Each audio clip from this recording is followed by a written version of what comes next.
But when the rent is increasing 60% year over year or 200% year over year, it's not inconvenient. That's a death sentence for a small business. So when we talk about rent reform, we're talking about making the rent costs more affordable. We're talking about making appropriate spaces more accessible to local business owners at a price that they can pay.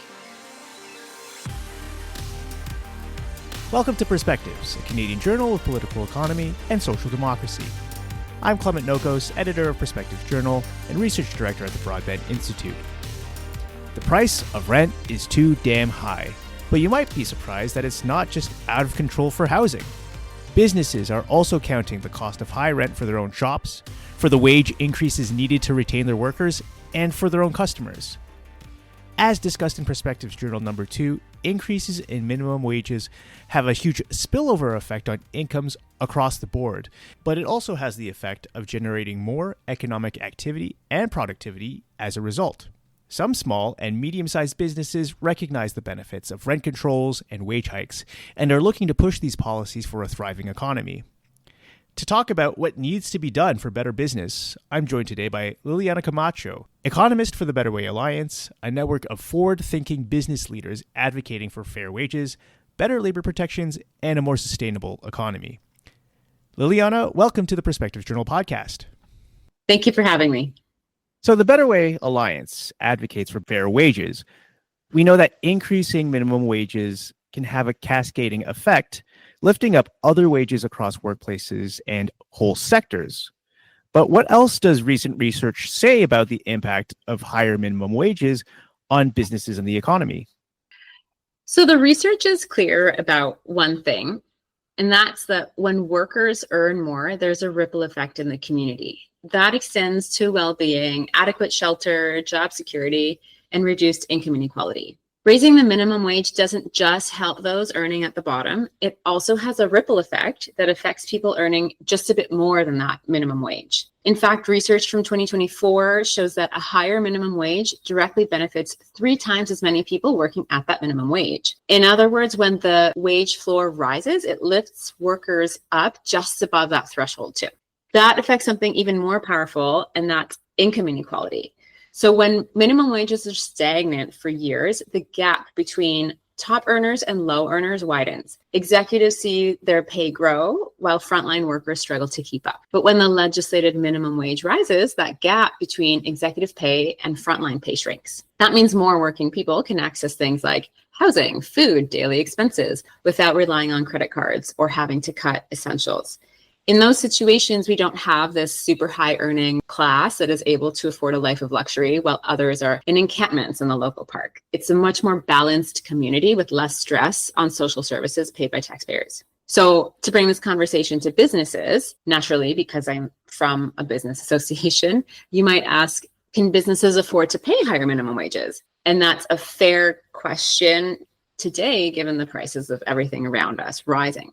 So there's this myth out there floating around that higher wages hurt small businesses, but data actually tells a different story. Higher wages boosts business productivity. This is how it happens. When employees are paid fairly, they're more likely to stay at their employer, more likely to take pride in their work, and motivated to contribute their best to their employer. That means better customer service, better operations, team members who can train and mentor others, a better experience overall, and less turnover that costs thousands of dollars. It's a cost saving on one end and more revenue on the other. And those higher wages come back to benefit the small businesses as well. This is through something called the multiplier effect. In a local business where a worker lives in the community where they work, their wages circulate 2 to 4 times within the local community. So the pay rise doesn't sit in a distant corporate office somewhere. It's actually spent at local grocery stores, restaurants, and community spaces. And that translates to more revenue for the businesses in that community. It's why GDP grows following a legislated minimum wage increase. And then everybody benefits through job creation.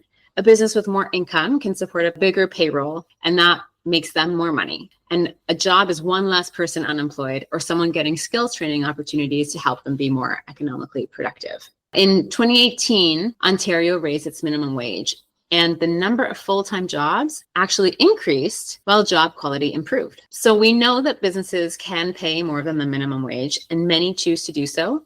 Certainly the ones in our network and the Better Way Alliance pay more by default. But it is much harder to do that today than ever before because businesses are being squeezed from multiple directions. We know retail rents in Toronto, so that's rent for retail spaces, skyrocketed. They went from $18 per square foot in 2020 to $30 per square foot in 2023. And then in just 1 year, between 2023 and 2024, they rose another $18 per square foot. Then there's insurance costs that have become very expensive, and it's very difficult for small businesses to afford adequate insurance. And finally, housing costs are outpacing wage growth. So it means that workers have less disposable income to spend at local businesses. At the Better Way Alliance, we are doing advocacy work around better wages, but not just that. We're also doing advocacy around rent because we believe they go hand in hand to achieve our bigger goals, like supporting new jobs with better pay and better working conditions. And so, like you said, the cost of living keeps rising, and it's clear, given the evidence, that minimum wage increases are one way to try and keep up with that rising price of everything. But have you seen this actually happening? Are wages rising to meet that increase in the cost of living? Or are workers, do you see in businesses across Canada, are they falling further behind? Most of us have this feeling, right? Prices are going up when we have to pay our rent bill or our grocery bill, or maybe we're thinking twice before sending the kids to an after-school club. But research has shown it's not just a feeling. Prices are going up, which in and of itself isn't a problem. But the problem is that wages are not rising at the same pace. What is the data telling us? The Ontario Living Wage Network calculates the hourly wage that a worker needs just to cover the basics. So a living wage covers food, rent, transportation, and medical expenses. The gap between this wage and the legislated minimum wage is wider than ever before. The living wage that I'm talking about, it's calculated by city. So in Toronto, where I'm from, the living wage is $26 an hour, while the minimum wage is $17.20 per hour. So that's nearly a $10 per hour shortfall. In 1 month, if you're working 40 hours a week, you're $150 short on your bills. And in a year, you'd be $2,000 behind. And good luck if you had any sort of existing debt or are close to retirement. In fact, in 2023 and 2024, there were several stories in the news about the use of food banks by people earning full-time salaries. When people that are working 40 hours a week can't afford food, it's an indication that something is broken. Food bank usage is also very high for students and seniors. And it's not just minimum wage earners who are struggling. The wages across the board have stagnated, except for the very highest earners. This is the wage gap that I was referring to before. In particular, housing costs have risen 4 times faster than wages have risen across Canada. So owning a home or paying rent for an apartment or a house that's appropriate for the family's needs is becoming less and less affordable, even for office workers, teachers, and healthcare professionals. We've heard that this is forcing people to delay major life decisions like moving out or starting a family because they just can't afford it. It's a big blow to our business community. I'm not talking about the big corporations. I'm talking about the small and medium businesses that drive Canada's economy. So Clement, in case the audience doesn't know, small and medium-sized enterprises, or SMEs, make up 97% of the employer base in Canada. So SMEs really are the engine of the Canadian economy. So if we think about stagnant wages and what happens to these SMEs, the majority of the Canadian economy, when people's incomes don't keep up with the cost of living, it means that workers are spending every little bit of their income, but in reality, it amounts to relatively less money being spent in the economy. We just can't afford as much. So for a business, it means you have fewer customers. Perhaps, you have the small business has to charge maybe $2 more for a certain good than is on Amazon. But that worker is stretched so thin that they're going to go spend it on Amazon because every little bit helps. Amazon's revenue goes to Jeff Bezos and big shareholders, and a little to you or me or our parents who have some money in Amazon for their nest egg. But mostly it goes to Vanguard and BlackRock and these huge institutions with enormous amounts of wealth, none of which are in our local neighborhood. None of that wealth is spent in the local stores. That means there's lower local spending. Businesses are forced to cut back hours or, in severe cases, lay some workers off. And that starts this cycle of decline in the local economy. Then you have fewer workers who are able to earn enough to afford to live near their job. So these workers start to move away. Maybe they're moving 45 minutes out of town, but then their daily commute starts to become too cumbersome. They might find another job closer to where they live. Or what's happening is that many are turning to precarious jobs like driving for Uber, or driving for Skip the Dishes. And these are corporations that don't even provide proper employment status, let alone a dependable income. So in the end, our urban centers that used to provide these decent jobs for lots of different kinds of workers are gutted. And the storefronts are then bought up by developers who build small condos that are inadequate for family housing needs. And the retail ground floor is filled with large format stores that can pay a 10-year lease, for example, a Shoppers Drug Mart or a Rexall or dentists. The streetscapes become less attractive. Cities are not as walkable. We don't have these benefits like reduced loneliness and sense of belonging. So I'm not actually a negative person. I try and be positive. And at the BWA, we try and look for solutions. So that's why we're advocating for things like affordable rent, affordable insurance, so that businesses can afford to pay higher wages and help workers afford life in their city, afford their housing, and stop the slide of rising costs of living. So that's just it. Like, the housing crisis is a major concern across Canada for individuals, families, and, like you said, small businesses. But how does the Better Way Alliance then view rent control as part of the affordability solution? I'll explain the problem a little bit about the rents first, and then I can talk about the solutions. Rising rents and housing costs have a detrimental effect on households and businesses. It's like a double squeeze. On one hand, you have workers who are struggling to pay rent at home. On the other hand, you have businesses who are struggling to pay rent on their storefronts. Workers are spending an ever-growing share of their income just to keep a roof over their head. And something similar is happening with businesses, especially the small independent ones. There's no regulation, actually, for businesses on the amounts that rents can rise for commercial spaces. This is unlike residential buildings. In Toronto, this has translated to a 60% increase in the rent price for retail stores, but that 60% is an average. We know of individual businesses who are facing 200% and 300% rent increases between their lease terms. Thus begins the spiral that happens when a business gets hit with double-digit to triple-digit rent increases. The business can't pay the workers because their budgets are eaten up by rent. Workers move out and they take on these precarious jobs. The business is left with a declining workforce, people that they need to bring into their store to operate. So they might choose to move or close. And when they do that, they take jobs with them. And as we said, it leaves behind these empty storefronts, which developers have come in and swooped up. So developers need cash flow to make their building costs work. That means that they're going to be building a lot of small units that are not suitable for a family and a lot of large format commercial spaces at the bottom. So instead of having the little cozy cafe, you have an LCBO, a Rexall, a dentist office. It's the only feasible way for the developers to make their cost of building work based on the charges for building in the city. So when we talk about rent reform, we're talking about making the rent costs more affordable. We're talking about making appropriate spaces more accessible to local business owners at a price that they can pay. We aren't talking about preventing landlords from making a profit. We are business owners ourselves at the BWA. But when the rent is increasing 60% year over year or 200% year over year, it's not inconvenient. That's a death sentence for a small business.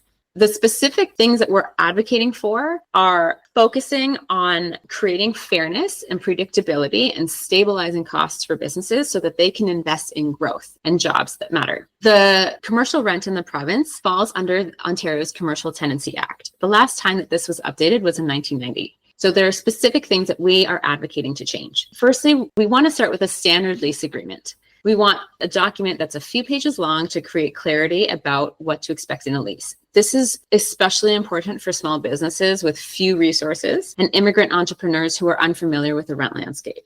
So at the moment, inexperienced entrepreneurs and newcomers, they're signing away their future in a 60-page contract that they just don't have the resources to read. Secondly, we're advocating for a well-funded dispute resolution system so that tenants and landlords are not stuck in costly legal battles. Again, a cash drain.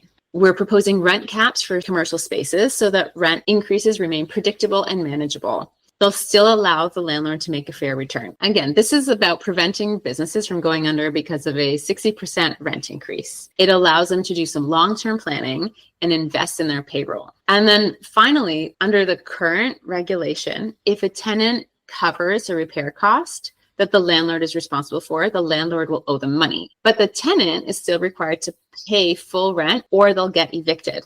So we're advocating for the right to withhold rent without eviction until landlords repay what they owe. These proposals are just part of the solution. We know that there are other barriers, other contributors to the housing crisis and to the rent crisis. There's development charges and property taxes and zoning laws that are all kind of making this a big storm. But BWA's research with small businesses indicates that updating the Commercial Tenancies Act would be a big help in the rent crisis by making our economy more stable. And so you touched on this, that there is something of a role that businesses can play in advocating for things like stronger tenant protections. We've talked about this on Perspectives before, having tenant activists talk about, the need to organize in order to fight back against, some of these landlord practices that are, exploitative and profiteering on the backs of people whose wages aren't rising at a similar rate. Can you tell us, how does affordable housing impact both business owners and the workforce? And what do you think businesses can do to play a role in advocating for affordable housing?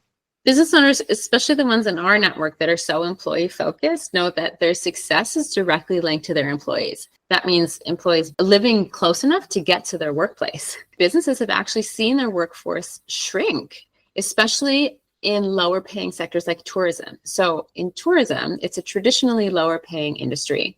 Workers are now moving out of Toronto. The ones that are running tours in Toronto cannot afford to live in Toronto anymore. It's happening in other cities where gentrification is happening, urban spaces all over. It's not just the big city. Rising rents are preventing people from coming to work. They're preventing people from taking these jobs that are really focused on providing services that people still value. And it's not about the jobs not being a valuable part of our economy. It's about costs. For businesses, this means lower productivity at a time when productivity is a problem in Canada. We have lower productivity rates compared to our peers in Europe and in America. We struggle to attract top talent. We can't retain them as well when cash is spent on our rent increases, as opposed to investing in the workforce. This all also affects the vibrancy and the safety of our neighborhoods and the ability for our cities to provide services that support people's health, social interaction, walkable, bikeable cities. Businesses pay taxes, they invest directly into these things. So when businesses move out or close down, it hurts our communities. You ask what a business owner can do, and we believe that they can play a very effective role in improving Canada's rent and housing landscape.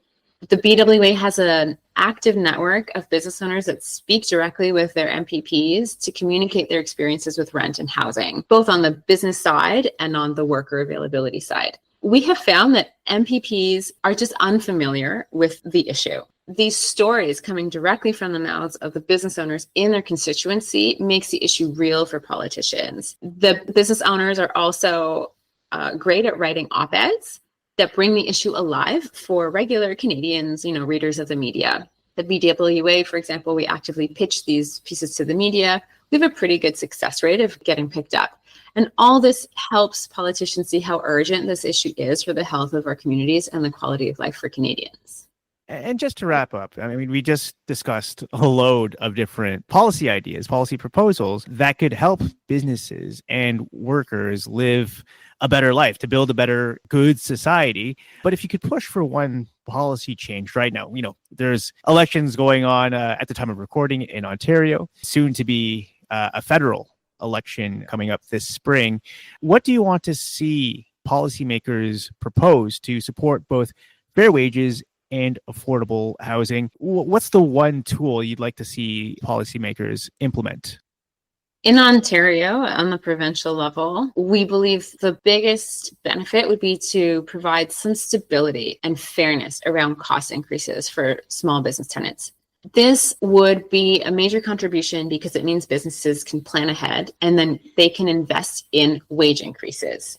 Higher wages just can't happen when a business can't afford it. Given that there is no regulation around rent caps at the moment, businesses have to withhold their investment decisions. They can't make these long-term changes and pay a rent hike because they need cash on hand just in case they have a rent increase or have to cover a repair cost. So some stability around costs and predictability around rental costs means that they can make these spending decisions, including higher payroll investments. That workforce, they have a higher wage, they're able to afford more adequate spaces to live. They can live in the communities where they work. And as we discussed in the podcast, that means that there's greater economic activity, there's a more resilient neighborhood. Wealth exists right now in businesses, but with these rent increases, it's just being funneled to these unproductive places instead of adding value to the people and the spaces that matter within the neighborhood. Liliana Camacho, thank you for joining me on the Perspectives Journal podcast. Thanks so much, Clement. I really appreciate the opportunity to be here. That was Liliana Camacho, economist for the Better Way Alliance. And if you like this interview, share and subscribe to Perspectives, a Canadian journal of political economy and social democracy on all major podcast platforms, as well as Press Progress's award-winning Sources podcast that digs deeper into the news stories you won't find in the major papers. The Perspectives Journal podcast and Sources are proud members of the Harbinger Media Network, Canada's progressive podcast community. You can read more in Perspectives Journal, a publication of the Broadbent Institute, by visiting perspectivesjournal.ca.